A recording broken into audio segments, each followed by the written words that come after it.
Avenue, and then we'll take it higher. And welcome to the Game Sports Show, the Twin Soo's only local, regional, and national sports show. I'm Jamie Antonello, your host for tonight's show, in place of David McKegg. Dave is still off, and we found out today he will be back the week of June the 10th. You're listening to the show on thegamesportshow.com, thegamesportshow.podbean.com, or through our social media outlets on Facebook, Instagram, or YouTube. Very pleased to have you stop on by to listen. As always, we have an action-packed edition of the Game Sports Show. Our board operator is the one and only Scott Nason, making myself and the crew sound great. And for tonight's edition, we're here live at Sportscenter Bar and Grill, the Soo's best sports bar for 3 years in a row, here for its famous 75-cent wing nights. Along with those wings, you can enjoy delicious pizza, various delicious food options from the menu, along with, of course, those delicious Molson products that are advertised on the Wednesday edition of the game. SportsCenter is packed. We were unable to move to the special quiet room tonight, so we've done all we can possible here, done some tests, make sure that our listener quality is top-notch. If you have difficulty hearing with this broadcast, please let us know in the comments. You can listen to previous editions of the show on the Podbean page or through our social media, along with this past Monday's Wicked Sister Eagle 95.1 show. And, of course, Tuesdays from Icebreakers have been canceled for the entire month until Dave returns in June. We also have a huge announcement that will be coming within the next week for our show, and it's involving our show and the growth of the Twin Soo's only local, regional, and national sports show. Tomorrow, a.k.a. Thursday, we'll have our show from Northern Superior, led by Justin. He'll be talking everything about the MLB and, of course, the NHL playoffs, with Stanley Cup Final Game 2 currently underway. Boston and St. Louis are tied 2-2 halfway through the second period. Justin will give full reaction to Game 1 and 2 tomorrow at Northern. Going into next week, shows Monday, Wednesday, and Thursday. Make sure to keep an eye on our social media for any potential changes. Tonight, part 1, talking local football. Sabercats, we got off to a great start. Both varsity and junior varsity are 2-0 to start the season. I have a couple of my varsity veterans here with me, Wright and Taylor Holub, a few of our starting receivers. Also be talking NBA and NFL in part 2. Obviously, we got to talk about the Raptors making it to the NBA Finals. The Bucks are done. Giannis walking out in the press conference. We got lots to talk about. They're set to go against the Golden State Warriors with a Thursday tip-off. All right, and we're into it, fellas. Rob, Taylor, happy to have you guys on. Taylor, you were on last year.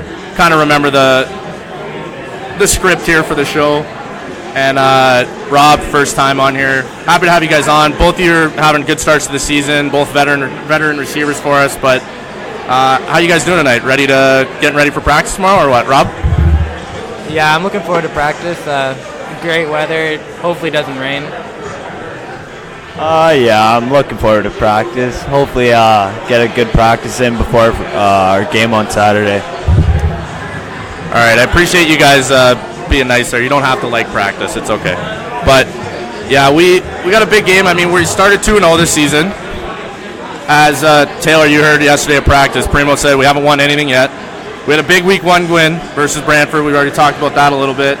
But coming off a win in Oakville, first road trip, we had crazy weather. Taylor and Rob, you guys were both able to get in the end zone. Rob, I'm going to start with you. First touchdown in almost a full year. Must have felt good to get in the end zone? Yeah, it feels good to finally break the drought. It was a pretty easy route, but it felt good finally. Yeah, I'm not going to lie, I was a little disappointed. I think I was more excited than you. Came to celebrate with me and went up for the hip bump, and I almost landed on you, so a little disappointed. But Taylor, you've been able to get in the end zone both games this season. Pretty good start. To be fair, that Oakville team was leaving a lot of us wide open.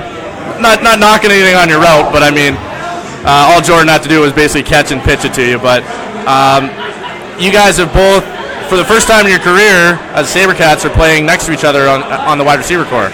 You're at F and Y respectively. How's that change been for you moving to Y for the first time this year? I know you're a little skeptical in preseason, but how you finding it now that we're 2 full games in? I like it. It's faster paced. I get a head start on the defender, which is nice. I've been liking it so far. I've been getting quite a few receptions, which is nice. I actually like playing Y instead of X. I think it's a pretty good switch. And I'm actually kind of used to playing with Rob In high school, we played beside each other. I was wide out, he was slot, but now we're both slots. Changes it up a little bit, but we still got a lot of chemistry, and we're ready to go. Absolutely, yeah. And you guys have been teammates for going on, 8 football seasons, maybe 9 football seasons now between Spear Heights and Sabrecats. Rob, just talk, there's a lot of guys that you guys have played with together that have played Cats and through, but just being receivers, being in the same position group, and then especially having Primo as your head coach and position group coach, how's that been with all that time with Taylor? Oh, I love Primo as my coach. He's a great coach. Playing with all these guys for, like you said, 8 to 9 seasons, and the Sabrecats for about 4 for me, you definitely develop a bond. We're like brothers on the field, and it's great being a part of that. Absolutely, love to hear it. Primo will be happy. He got a little bit of a plug, even though he didn't make it tonight. Well, it's all right. Preem dog. Taylor, our quarterback, Jordan Robinson, right? You guys have both played with him for a few seasons now. He's a year younger than you guys, but big arm. He's making the reads. He really makes our offense go. I know you guys have good relationship with him off the field as well. Just talk about his play. He threw 4 touchdowns against Oakville. He's kind of coming to his own. After last year where he wasn't the outright starter to start the season, we had a bit of a competition now. Coming into this season, just a little bit more confident. And how do you feel the offense has been running under him so far? If you just watch him, you could tell that he's a confident player this year than he was last year. He goes into the game thinking he's going to light it up, and he does. In the past 2 games, we put up like 70-something points, so we've been producing quite a bit, and he's been a big part of it. He's been throwing the ball really well, very accurate, find the open receiver. He's just all around been really good for us, and we're glad to have him. Absolutely. Well, he's a quarterback, so he needs some love. We gotta boost his ego. Not that he needs help there, but sorry, Jordan, if you're listening. But if going back, I want you guys to kind of think back to your first starts at football. How old were you guys when you started playing football? Was it minor league? Was it high school? What's your earliest memories? Maybe a position or two that you played that people wouldn't expect you to have played. I know myself personally, I was an offensive lineman most of my career, but when I started playing football, they didn't know what to do with me, so they put me at free safety. So we're talking, being 11 years old, there's not a lot of passing in the league, but Taylor, I'll start with you. What are your earliest football memories and kind of climbing up towards where you are now as a 19-year-old?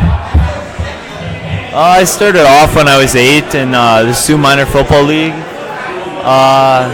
The weirdest position I probably played was, I think, D tackle, and I was not very big whatsoever, and yeah, that was not a good memory, but I kept working at it and ended up turning to receiver when I was grade 9, so ever since I've been loving it and just wanting to be out there and play all the time. Rob, same question? I actually started playing football in grade 9 of high school, and I was kind of reluctant at first, but I saw all my friends joining, so I wanted to try it out, and they stuck me at safety because they didn't know what to do with me. And I talked to my coach, I wanted to try receiver, and I've been there ever since. I didn't play Sabrecats until my grade 10 season, but I've been playing receiver ever since. Yeah, that grade 9 season, Taylor, you'll remember it. We were not very good. That was my first foray into head coaching in JV. So, Rob, you didn't miss much. We didn't win a single game. Yeah, all you missed out was just having me as a coach for one more season. That's about it. But you probably weren't missing all that much. But going back to, so when you guys got to high school, junior football, anything stick out to you? You guys at Spear Heights, you guys both won a junior city championship in grade 9. And so, unfortunately, it's tough for guys that haven't won football at any level, and then they get to Sabrecats, and I hate to single out the guys at White Pines, but it's just been a struggle there the last couple years for them. But they come to Cats, and they live for Cats just because it's, holy cow, we're good, everybody's here, we're winning games, we're doing well. So you guys had a little bit of winning experience, and then in your grade 11 season at Spear Heights as well, you guys also won cities and went to OFSA, didn't win OFSA? Right. But still, going far, winning at the next level, it makes a difference. But what do you guys think you kind of brought with yourselves there with that winning attitude, bring it to Cats, and how you're able to help the other guys out that maybe haven't won as many games? Well, I think it's mostly confidence and just the experience of playing at a higher level. It's definitely one of the best feelings in the world, winning a championship or even coming close. But I think there's just a lot of stuff that you can take away from going that far, seeing the higher level players and different tricks you can use against those type of players. So it definitely helped us out a lot in the long run. It for sure helps. It gives you that experience in time that other kids might not have had, or gives you a chance to feel like the way you do after a win, and it's not the same as a loss. Like obviously, I try to give pointers when I can to the younger guys and keep them into shape there.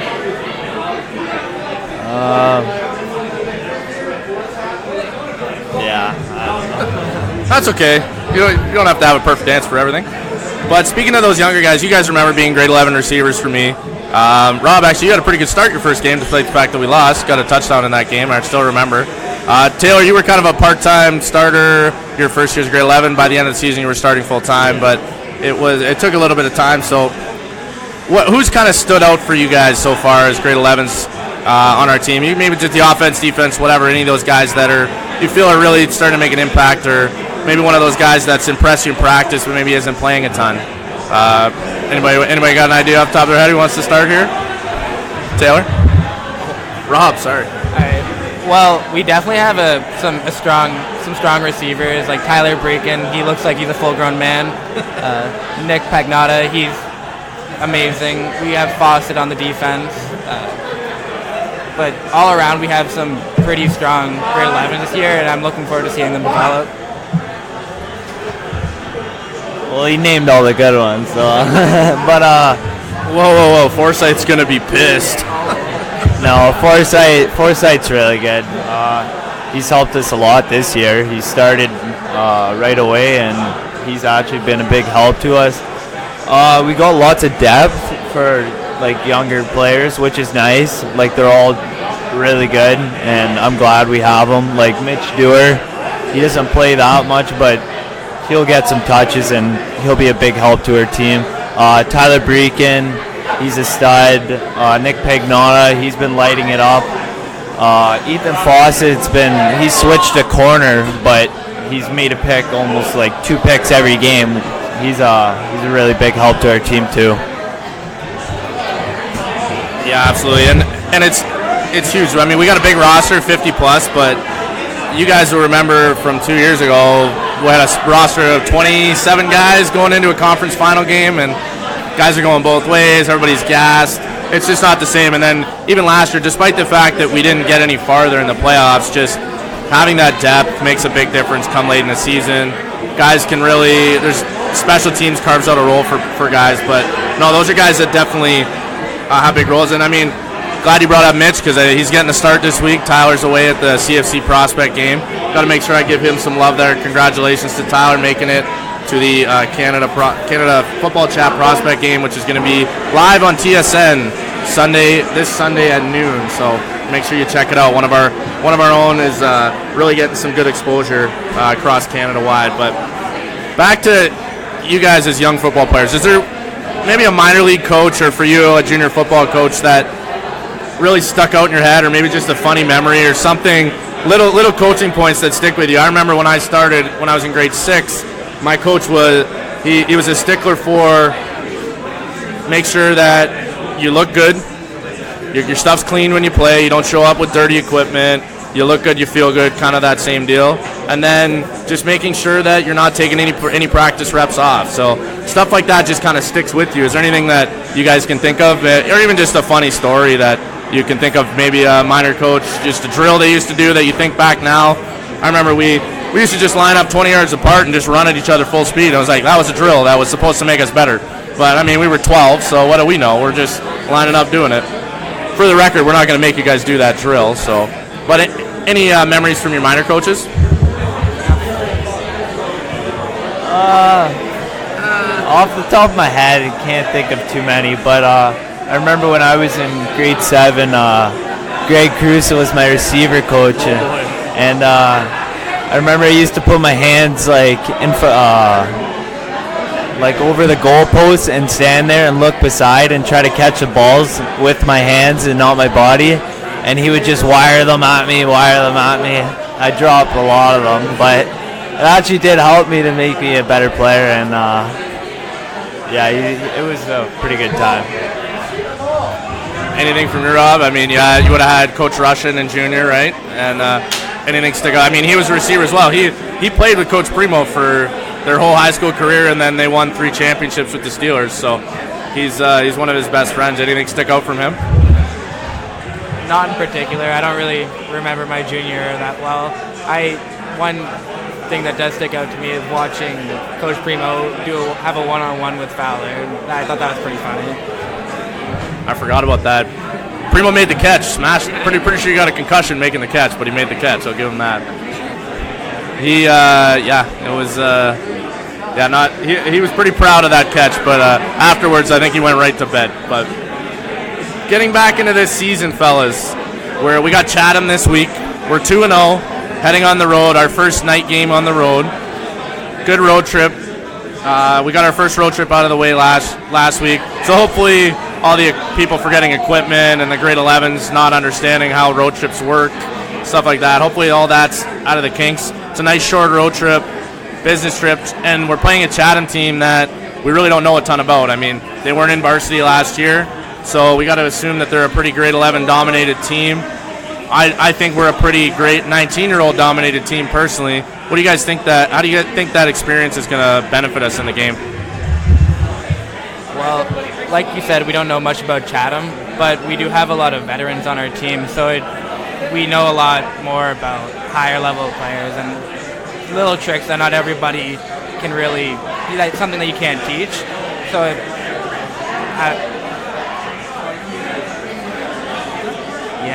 I don't know. We don't know much about them, but I think we have the advantage having a more veteran-oriented team. Yeah, absolutely. I mean, all you have to do is rely on the basics. We don't need to get super complicated. You guys have probably noticed the last couple of weeks, we haven't really installed very much. We got most of our base stuff in training camp. We're doing good with that. We're still learning. We're still tweaking at a couple little plays here and there. But Taylor, anything you're looking forward to this week against Chatham? Maybe getting in the end zone again?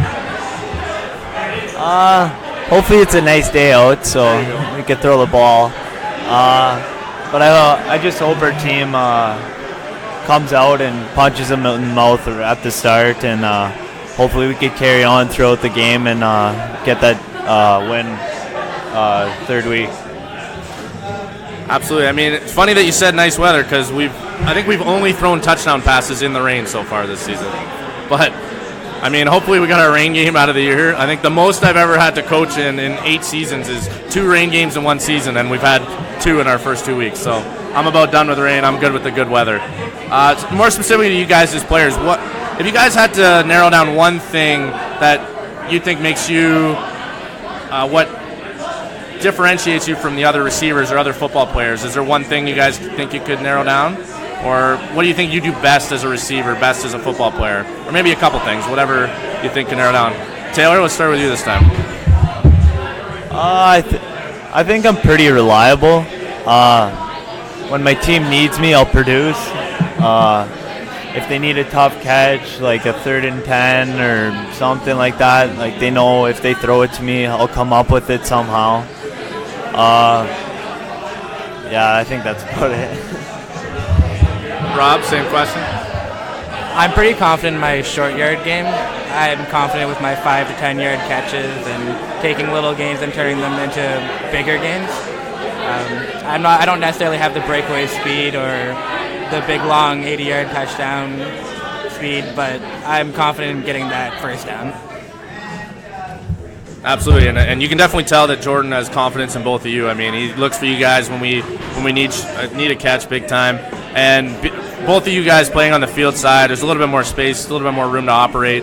we'll let the young guns play the boundary where there's better DBs over there, let you guys get wide open. But yeah, both of you, I think one other thing I could say is you guys are both excellent blockers, and you take pride in that, which is one thing that really shows, and then our younger receivers see that you guys are taking pride in that, and I think that makes a difference in for us as a team. But we haven't talked about our defense very much. I know you guys have some of your best friends are on that side of the ball. Our defense has been lights out.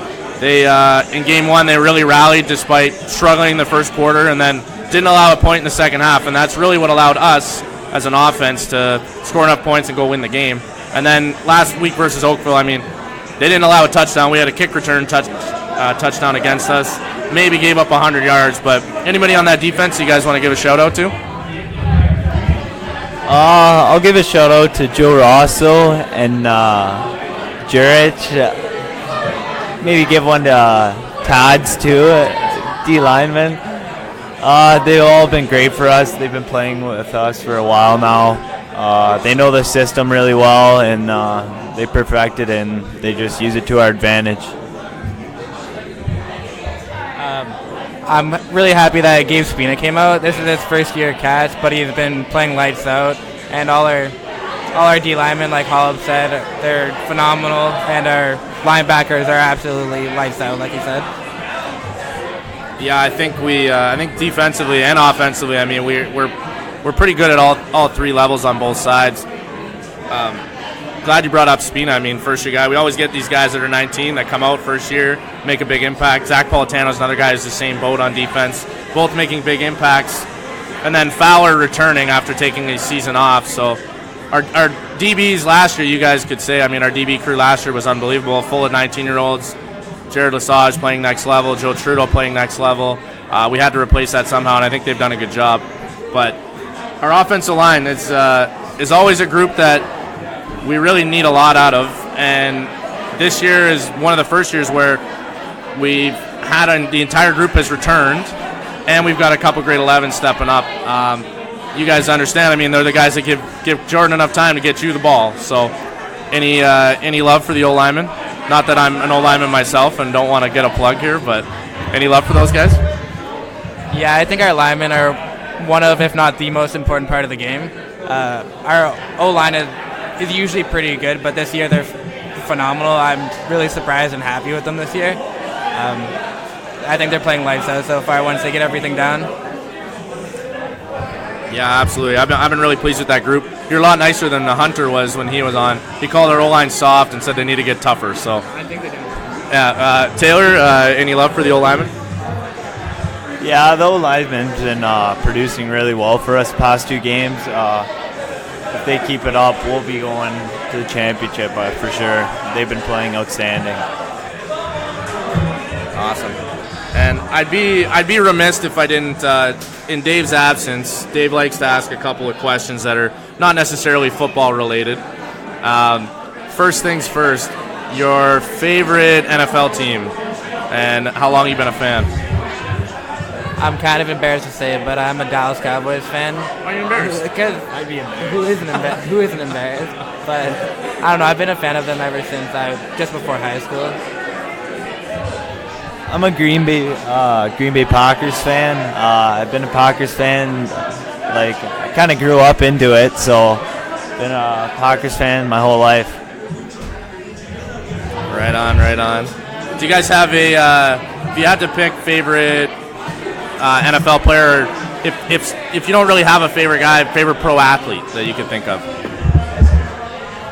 If I had to pick an NFL athlete, it'd probably be Brandon Cooks.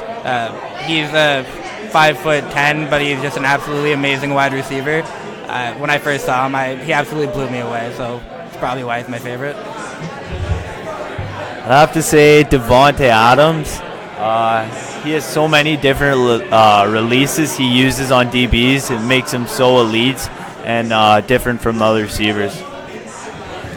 Love it. Both you guys picking receivers, perfect. Once again, this is Jamie Antonello at Sportscenter Bar and Grill alongside Rob Wright and Taylor Holub, our guests from Sabrecats. Keeping with the off the field, well, kind of on the field. If you guys had to pick what your favorite play in football is, that might be a hard one. And don't just say touchdowns, because, I mean, that's kind of a cop-out answer. Is there a favorite route you like to run, maybe something you like to do, something specifically that you could say is your favorite thing to do on the field? I think personally it'd be my F bubble, because it gives me a chance to make a play and basically just outplay the person across from me. Love it. Taylor? I think my favorite route would be a vert. Love getting down the field and trying to make the big-time catches. Or an out or a dig are really money for me.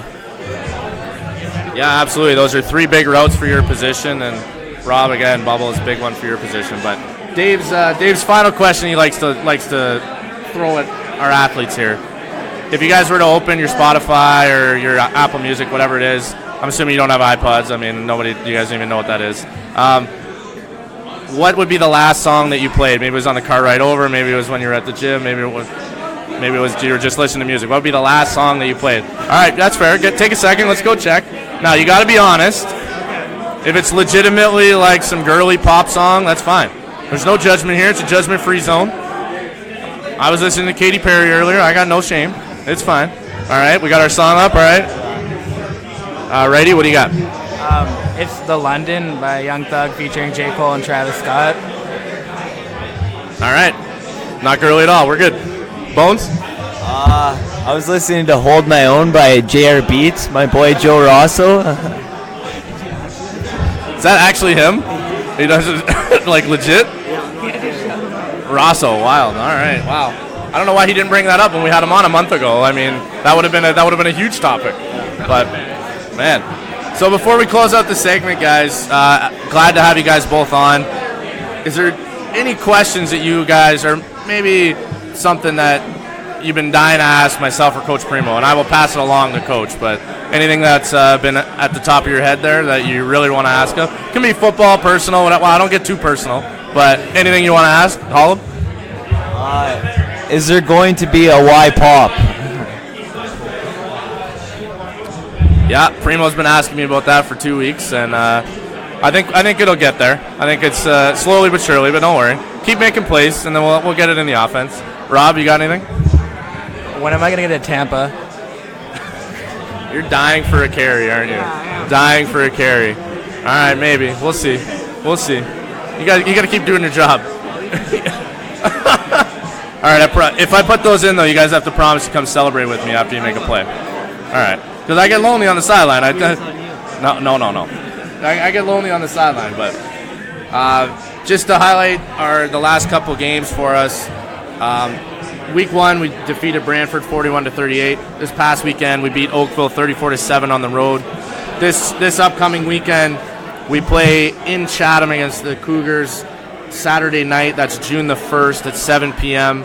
Our JV squad is also off to a 2-0 start. They started the season with a 35-14 win over Oakville at home. And then they went on the road to play Sarnia, where they came up with a win 49-13. They are also playing the Chatham Cougars this weekend in a 4 p.m. game. So we have a doubleheader on the road, both on June 1st. For the JV squad, this is a massive game. Chatham is the team that knocked them out in the conference finals in junior varsity last year, and they're also the team that won the JV loop last year for the entire OFC. So massive game for our JV Cats. In varsity, a bit of a wild card game for us. We don't know what we're going to get out of Chatham. We're off to a really good start, but like Coach Primo liked to say, we haven't won anything yet. Make sure we just focus on what we can focus. Let's make sure we have a good practice on Thursday. But Rob, Taylor, thanks for coming on again, guys. Appreciate you promoting the program. You guys are both very well spoken. Nobody embarrassed the program, so we're good. You guys are allowed to come back on. But thank you for coming on, and we'll see you guys at practice tomorrow. Thanks for having me, Coach. I'll see you tomorrow. Thank you. Appreciate it. All right, guys. Have a good one. Once again, we are at Sportscenter Bar and Grill. This is Jamie Antonello closing out part 1. We'll see you in a few minutes.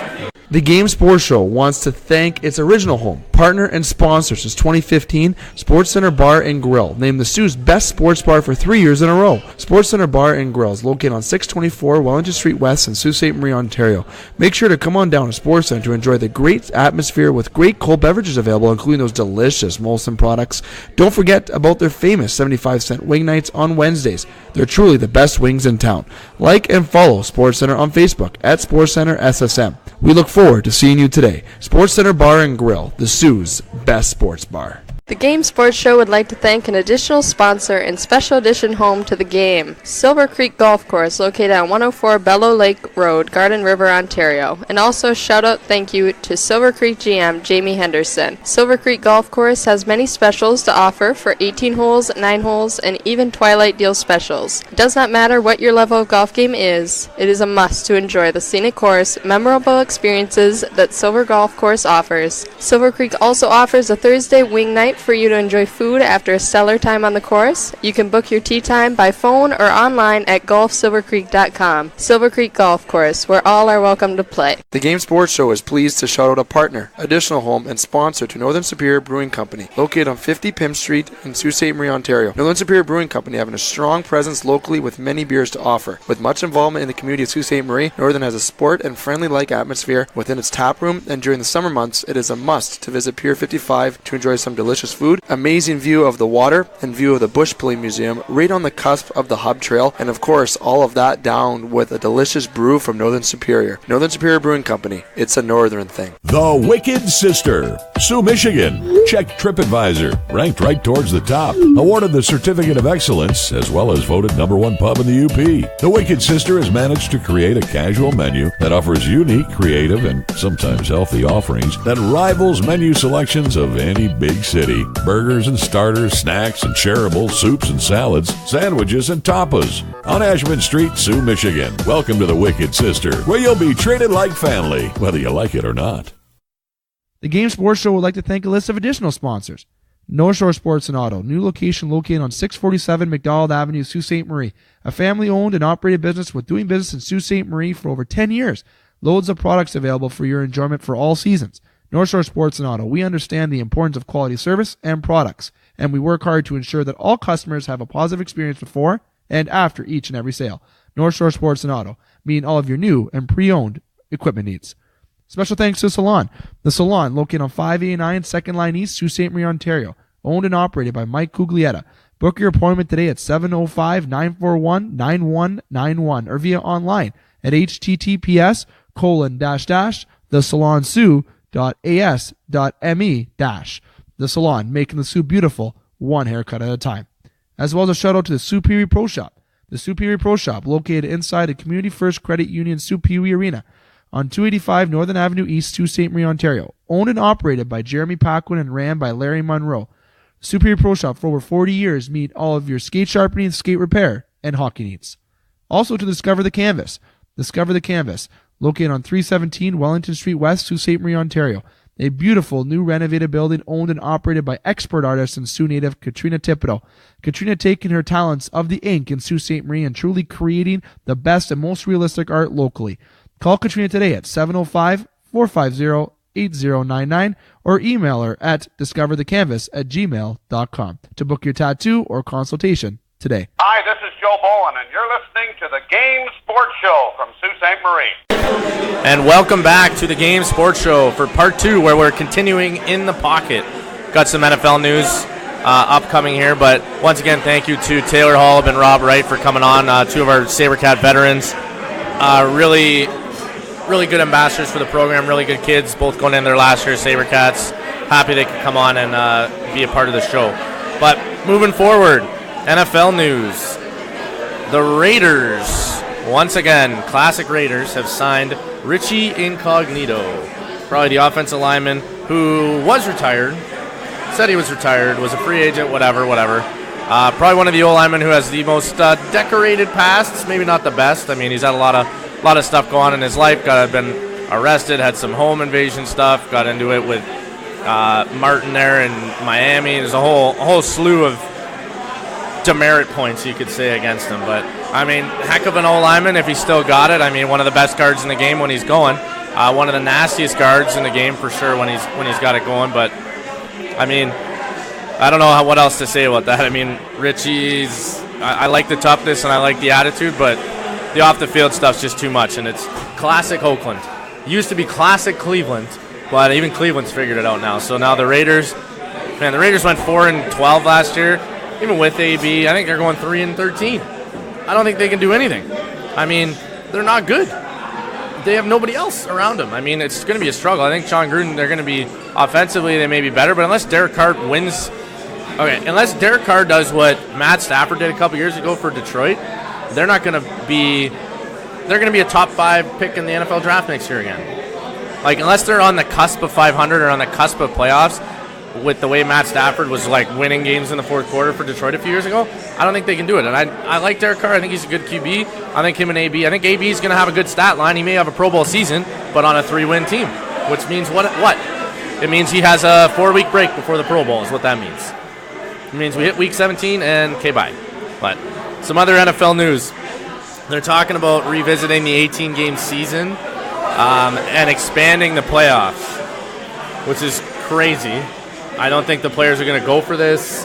Everything in the CBA and what's happened in the last 20 years is reduced practice time, reduced the time where you can practice in pads, reduce the amount of hitting they can do on a given day.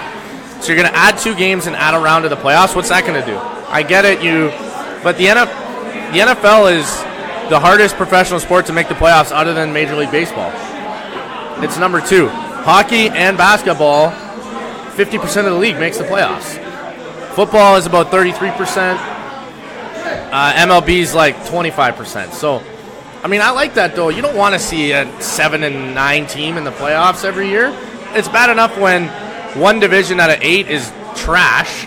So a team below 500, like the Seattle Seahawks of 2013, 2014. And I mean, we did get some high-quality stuff out of that game because that was the game that Marshawn Lynch went beast mode and the Beastquake 1.0. Unfortunately, it was against the New Orleans Saints, so I'm still a little bit bitter about it. But, I mean, we get some high-quality stuff. But bottom line, I don't think they should change it. I think the CBA is good. The players like it. Let's move it on. I mean, and other NFL news this week, not a ton. Chris Harris re-signed in Denver. I think that's big for Denver. Gerald McCoy's shopped himself around the league on his free agency tour after Ndamukong Suh signed in Tampa and essentially took his position. Bill Belichick at the Bruins game, loving life, supporting Boston, supporting the other Boston sports franchises, waving that flag, like waving the Bruins flag, got the fans fired up. Stuff you like to see if you're a Boston fan. If you're not a Boston fan, stuff you kind of don't like to see, especially if you're a Maple Leafs fan. I mean, sorry Dave, sorry Justin, you're not here, so I can say what I want. That's basically what that means. But moving on, the big topic in the NFL that I want to talk about is Hard Knocks. They've narrowed it down and bad radio, I'm doing air quotes and nobody can see it. Narrowed it down to 5 cities, 5 franchises. The Oakland Raiders, Washington Redskins, San Francisco 49ers, New York Giants, and the Detroit Lions. So I'll talk a little bit about each one. I mean, Oakland, obviously the big draw there is AB. John Gruden, I think, is going to be a bigger draw for me personally. I love John. He was part of the reason why I loved watching the Bucs growing up. Big guy. I mean, obviously they won a Super Bowl then too, but really entertaining guy, really charismatic. Just a different dude now. He's kind of a throwback now. I mean, back in the early 2000s, he was a young gun coach. Now he's kind of different attitude. The game's moved on so much. So much has changed in the 10 years that he was a broadcaster. But that personally would be why I would want to watch that. I think so. Oakland would be a good choice. Not my number one though. Washington, along that same line. Jay Gruden, his younger brother, same kind of deal. You got some QB controversy there a little bit. You got Case Keenum, Alex Smith on the shelf right now, and they drafted Dwayne Haskins. So anytime there's a high-level rookie pick that may not start, especially as a quarterback, that's always makes for interesting TV. Plus, I think Washington being a historic franchise, they could bring in a lot of those guys that won Super Bowls, and I think it'd be entertaining to see, if not for any other reason than that. The San Francisco 49ers, man, I love Kyle Shanahan. He's one of my guys. Jimmy Garoppolo on his comeback train. They got some dudes there. They're starting to build a team. I think they're getting a lot better. Those 2 guys alone would be worth the price of watching the show for me. Again, though, still not my top pick. That I save for the Detroit Lions. May not be the popular vote. If you're up in Michigan and in Ontario, they're a popular team for us for sure. But what Matt Patricia is doing in Detroit, I think you're never going to replicate what happened in New England. what Bill Belichick was able to do for that sport, for that franchise. You're never going to replicate it, but I think Matt Patricia is doing the right things.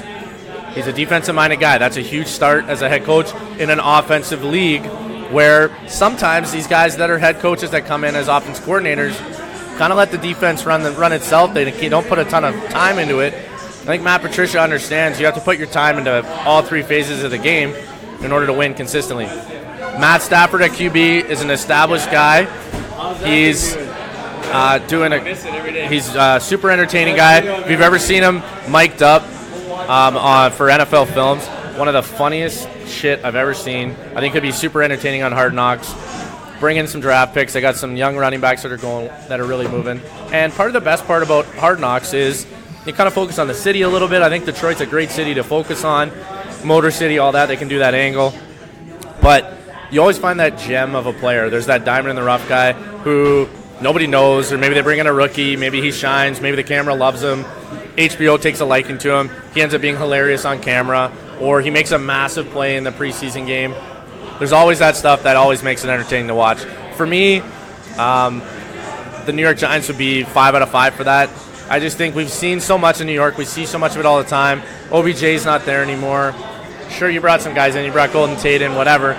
Defense is decimated. I think Jabril Peppers is there. Yeah, he's a Michigan guy. He's one of my dudes. But, I mean, is one guy going to make Hard Knocks? Eli is the most boring human on earth. I think Daniel Jones would be a way better story to fall in there. And obviously being New York, there's going to be entertainment. It's going to be seeing what happens. But the Jets have already done all that.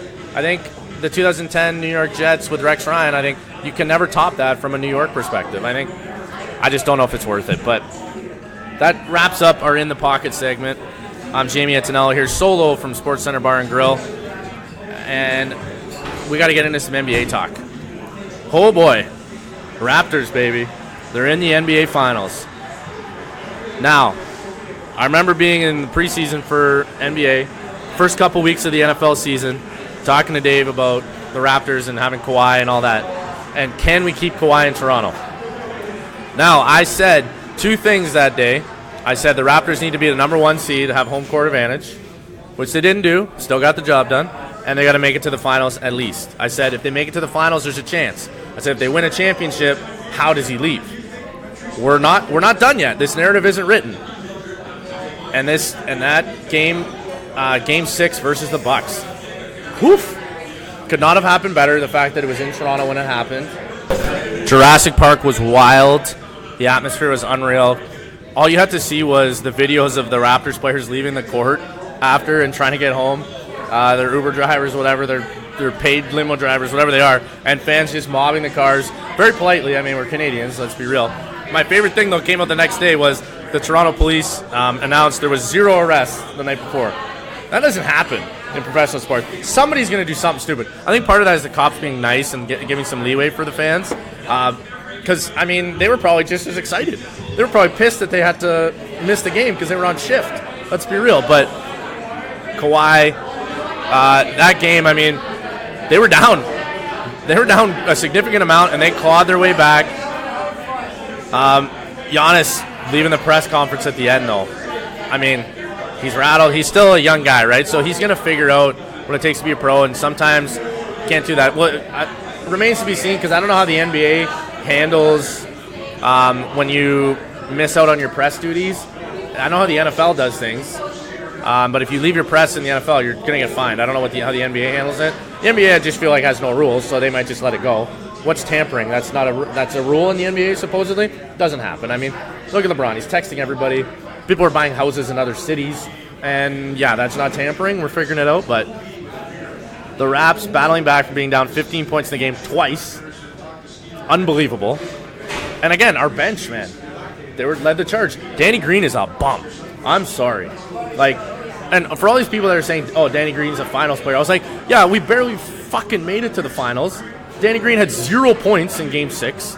0. 1 rebound, 2 assists. You're useless. He missed 7 threes. You're trash, buddy. You got to make 1. I get that everybody has a drought, but not this time of year. On Game 6, the biggest game in Toronto Raptors history, and you chose that game to suck. I'm sorry. Figure it out, chump. But Thank God the rest of the team was playing well. Thank God for Freddie. Fred VanVleet, my man. 4 for 4 from 3, off the bench, played wild. Norm Powell played great off the bench. Kyle had a great game. Even though he didn't draw like a ton of charges on defense, whatever, things are going to happen. Gasol played well. Siakam, funny enough, didn't have a super game. Kawhi's Kawhi. I mean, what are you going to do? You can't guard Kawhi. He's one of the best defenders in the league. He's a finisher. And I heard an interesting thing from Doc Rivers, who was a coach in the league forever, coach of the Clippers most recently. He said Kawhi is the player that's the most Jordan-esque out of the current crop of NBA superstars. And you can't disagree. I mean, what do we remember about Jordan? Huge moments, just a great shot, great shooter, defensive-minded, didn't like put up 30 consistently. Now, Kawhi's been doing that a little bit in this playoff run, but consistently that 5 to 8 rebound, 5 to 8 assist, 20-plus points. Great defensively, always hitting big shots. The guy you can count on, offense runs through him. That's Kawhi. Even if you think back to LeBron isn't that guy. LeBron's a different player, play a different position. Sure, Kawhi plays small forward-ish, but he plays more like a shooting guard, kind of like what Jordan did. So now, Jordan's Jordan, and until you win 6 rings in 7 years, nobody else is going to ever be Jordan. I don't care what you say. In the history of ever, it's not going to happen. But Kawhi's a stud, man, and I really hope that we keep him. This Kawhi and Dine thing, everybody in the city just buying in. I think Kawhi's just trying to stay focused on the NBA Finals, and man, we really just hope he gets back to the form that he had when they took down Miami when he was with the Spurs. Danny Green was on that team. Now, I've ranted about Danny a little bit. I'm going to let it go. What I really want to see is us maintain this team chemistry, and the fact that we have home court in the NBA Finals is unreal. I think that's a massive advantage that we need to exploit. Golden State is the challenge of all challenges when it comes to professional sports. I mean, they are the New England Patriots of the NFL. You could kind of make that argument. Golden State is now, they're a dynasty. They're on top. Even without Kevin Durant, who's been ruled out for Game 1 along with Boogie Cousins. But still, you got the Splash Brothers, you got Draymond, you got all these bodies that are still playing at a high level. Iguodala, it's still a tough team to match up against. Nobody in the Eastern Conference or in the Eastern playoff run has shot as many threes consistently as Golden State does. Now, nobody does in the entire NBA, but it just changes how you got to defend. Now, what do we have going for us? Good defenders on the perimeter. Kyle's a good defender when he wants to be. Kawhi's the best defender in the league, in my opinion. Freddie's been playing pretty good defense. Norm gets out there, plays lockdown D. Pascal's kind of that swing guy that can really take down anybody. How are they going to defend Draymond Green is what I'm curious about. And I think it may take us a game or two to get in the rhythm, but we at the very least need to split these first 2 games. Golden State can't steal 2 from us on home court. If that happens, it's over. You can't. It's impossible to claw back from that, I think. Because you go to Golden State, it's a huge road trip. The fact that Golden State has had a week and a half off or something, Toronto's now going on 5 days, which is still a good break. Appreciate the NBA for doing that, and I mean Kawhi's definitely appreciating that because it's all about load management with him. So, but he's got to be prepared to play 40 plus minutes for 7 more games. We need that. You do that, you win an NBA Finals MVP for the second time, you bring a championship to Toronto. This city and this country will lose it. People will literally, if you were to create a GoFundMe to keep Kawhi in Toronto, it would be, I'd donate $1,000. That would be, we'd be able to run the country based on this GoFundMe that people would be donating for Kawhi to stay in Toronto. It is unbelievable. This is how passionate the fan base is. Toronto has actually opened 2 additional locations for Jurassic Park in Brampton and Mississauga, and they're labeling them Jurassic Park West and Jurassic Square. So there's 3 viewing parties in the Toronto area for fans to watch, because Jurassic Park during Game 6 was nuts. Traffic was stopped. The cops had to divert traffic, had to get people out of the streets. People were just losing their mind. And this was 3 hours before the game played. But I don't really want to do a ton more breakdown until we get into the game. By the time we're recording next week, we'll have already seen 3 of the games, Thursday, Sunday, and Wednesday. Though that's the first 3 games scheduled. So we will hopefully be up 3-0 by that point. I mean, I'll take 2-1. Anything less than that, I think we may be in a little bit of trouble. Be nice if we can dominate at home court. My X factor for the finals is going to be Pascal Siakam, I think. I think the other guys have enough experience. I think that's maybe the only good thing that Danny Green has going for him. The fact that he's been to an NBA Finals, he understands what it takes to be on a long playoff run.